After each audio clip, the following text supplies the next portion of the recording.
কথা বলা হয়েছে, যদি আমরা ক্রেতা পাই আমরা কৃষকরা অনেক উপকৃত হবো। সামনে যেতে বলেন তো পর্যন্ত শুনবেন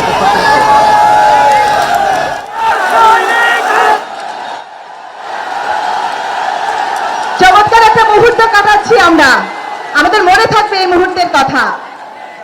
আমি অনুমতি প্রার্থনা করছি জনাব তারেক রহমানের কাছ থেকে, এই জনপদের কিছু প্রত্যাশার কথা আমরা আপনার কাছে তুলে ধরতে চাই।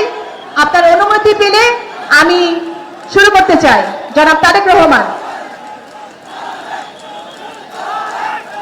মাননীয় প্রধানমন্ত্রী, আপনি এই 2.5 মাসে বাংলাদেশের সকল জনপ্রতিনিধিকে জনগণের কাতারে রাখার চেষ্টা করেছেন। দেশে পরিবর্তনের হাওয়া বইছে।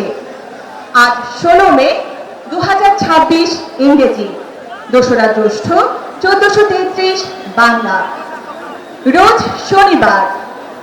হাজীগঞ্জ শাহরাস্তিবাসী মহা খুশির দিন। গণপ্রজাতন্ত্রী বাংলাদেশ সরকারের মাননীয় প্রধানমন্ত্রী জনাব তারেক রহমানের আগমনে বিএনপির সকল নেতাকর্মীরা দীর্ঘদিনের হারানোর ব্যথা ভুলে চেয়ারম্যানকে এক নজর দেখার প্রত্যাশার প্রহর গুনছিলেন।